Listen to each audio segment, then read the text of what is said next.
Hello வணக்கம் friends, நான் உங்கள் ஃப்ரெண்ட்லி நெபினா ஜஸ்ட்டு. ஸோ இந்த வீடியோவில் நீங்கள் பார்க்க போகிறது உங்கள் கேட்டுக்கு வந்து அடிபட்டு இருந்துச்சுன்னா அதை எப்படி ட்ரீட்மெண்ட் பண்ணுறது. ஸோ அந்த வீடியோ தான் உங்களுக்கு நான் எக்ஸ்ப்ளனேஷன் பண்ணி காட்ட போகிறேன். ஸோ அதால் இந்த வீடியோ ஃபர்ஸ்ட் வந்து லாஸ்ட் வரைக்கும் பாருங்கள். வீடியோ பிடிச்சா ஒரு லைக், சப்ஸ்கிரைப், ஷேர் பண்ணுங்கள். ஸோ பழைய மாதிரி நிறைய கேட் கண்டென்ட் உள்ள வீடியோஸ் போடலான்னு முடிவு பண்ணிட்டேன். ஸோ இப்போ நம்ம கேட்டுக்கு பார்த்திங்கன்னா லெக்கில் இன்ஜுரி இருக்குது. ஸோ அது எந்த மாதிரி இன்ஜுரி, ஸோ அதை பற்றி டீட்டெயில்ஸ் உங்களுக்கு நான் சொல்கிறேன். ஸோ வாங்க பார்க்கலாம். ஸோ இவங்க பேர் பார்த்திங்கன்னா வைக்கலைன்னு பேர் கிடையாது. நான் இப்போ எதுக்கு வைக்கல பேர் வளர்ந்துடுச்சு. ஸோ அங்கே கேட்டுக்கு நிறைய கிட்டனுக்கு பார்த்திங்கன்னா சேம் இந்த ப்ராப்ளம் இருக்கும் கையில். சாரிம்மா நகை மாட்டிக்கிச்சு. ஒன்றும் இல்லை, நகை மாட்டிக்கிச்சு பாரு. ஓகே,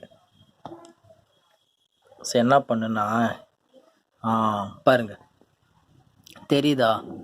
உங்கள் கிட்டனுக்கு நிறைய கிட்டன்னு பார்த்தீங்கன்னா ஸோ இந்த இடத்துல வந்து ரொம்ப பெருசாக வீங்கி இருக்கும், அது பிடிச்சிருக்கும்.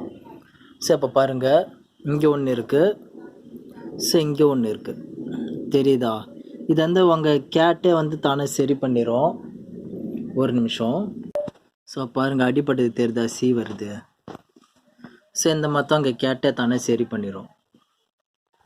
ஸோ இந்த வீடியோஸ் உங்களுக்கு என்ன டீட்டெயில்ஸ் நான் சொல்ல வரேன்னா, உங்கள் கிட்டன்னு பார்த்தீங்கன்னா இப்போ பொதுவாக வந்து கால் வீங்கி இருக்கும், கை கால் வீங்கி இருந்துச்சுன்னா அதுக்கு எப்படி ட்ரீட்மெண்ட் பண்ணுன்னா, நீங்கள் ஒரு கிராமத்தில் இருக்கீங்க, உங்களுக்கு மருத்துவ வசதி பண்ண முடியலைன்னா நான் சொல்கிறத ஃபாலோ பண்ணுங்கள் ப்ளீஸ். உங்கள் கிட்டனை வீட்டை விட்டு வெளியிட தேவையில்ல. பச்சையான கறி மீன் எதுவும் போடாதீங்க. முடிஞ்ச அளவுக்கு வீட்டிலே வச்சுருங்க. ஸோ வீட்லேயே நீங்கள் வச்சுருந்தீங்கன்னா ஃபஸ்ட்டு 1 மந்த் ஆகும். நீங்கள் பார்த்துக்கிறத பொறுத்து 1 மந்தில் வந்து அந்த கட்டி பார்த்திங்கன்னா வீக்கம் வரும். வீக்கம் வந்ததுக்கு அடுத்தது உங்கள் கிட்டனே ஆட்டோமேட்டிக்காக பல்லால் ஹோல்ஸ் பண்ணி அதில் இருக்கிற சீயெல்லாம் நக்கி க்ளீன் பண்ணிடும். இதுதான் ப்ராசஸ். அப்படி இந்த மாதிரி தான் பண்ணு பாருங்கள். ஸோ இங்கே பாருங்கள். ஆனால் உங்கள் கிட்டன் வெளியே அதிகமாக சுற்றிக்கிட்டு இருந்து சரியான ஃபுட்டு எதுவும் கிடைக்கலன்னா இதில் என்ன ஆகும்னா, அந்த அடிப்பட்ட இடம் இருக்குல்ல, அது அப்படியே வீங்கி அந்த வந்து உள்ளேயே இருந்து போனையே செதிச்சு காலையே வெட்டி எடுக்கிற மாதிரி ஆக்கிடும். அதால தான் சொல்கிறேன், முடிஞ்ச அளவுக்கு நான் எல்லாத்துக்குமே சொல்லுவேன். பட் இதில் ஒரு என்ன ப்ராப்ளம்னா, இந்த மாதிரி பிடிச்ச காயம் வந்து 6 மாதத்துக்கு ஒரு தடவை ரிட்டர்ன் வரக்கூடியது.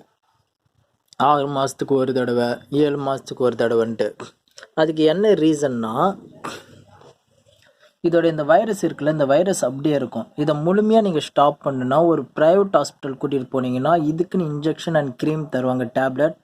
அதை போட்டு நீங்கள் தந்தீங்கன்னா ஆட்டோமேட்டிக்காக சரியாகிடும். அவ்வளோதான் கைஸ். நான் நிறைய டீட்டெயில்ஸ் சொல்லணும்னு விரும்புகிறேன், பட் நிறைய வீடியோஸ் போடலான்னு இருக்கிறேன் கிளியராக. ஸோ பாருங்கள், இந்த இடத்துல வந்து நீங்கள் சரியான வீட்டில் ரெஸ்ட் இல்லைன்னா இந்த இடம் வீங்கி போய் அந்த போன்லாம் செதிஞ்சு போய் ஒரு மாதிரி ஆகிடும். பிகாஸ் இதில் இந்த சீயை வந்து அது நக்கி சாப்பிடுறது ஏதோ ஒன்று, அது ஒரு இம்யூனிட்டி பவர் மாதிரி ஆகிடும். அதுக்கு வந்து இது ஓரளவு அது ஒரு பாக்டீரியாவாக இருந்தாலும் அது எதிர்க்கக்கூடிய இம்யூனிட்டி பவர் உங்கள் வீட்டிலேயே சாப்பிட்டு தூங்குறதால தான் இதுக்கு இன்க்ரீஸ் ஆகும். மேபி வெளியே சுற்றிக்கிட்டே இருந்து இந்த மாதிரி பண்ணிச்சுன்னா ரொம்ப டேஞ்சர். ஓகேவா? ஸோ உங்களுக்கு சொன்ன வரைக்கும் புரியுன்னு நினைக்கிறேன். நான் வேறு ஏதாவது வீடியோஸில் இதை பற்றி நிறைய டீட்டெயில்ஸ் நான் உங்களுக்கு சொல்கிறேன். ஸோ வீடியோ பிடிச்சிருந்தா ஒரு லைக், சப்ஸ்கிரைப், ஷேர் பண்ணுங்கள். என்னை காண்டாக்ட் பண்ண வச்சுக்கிறேன் ஃபேஸ்புக், ட்விட்டர், இன்ஸ்டாகிராம், ஜஸ்டி. See bye next video. So பாய்.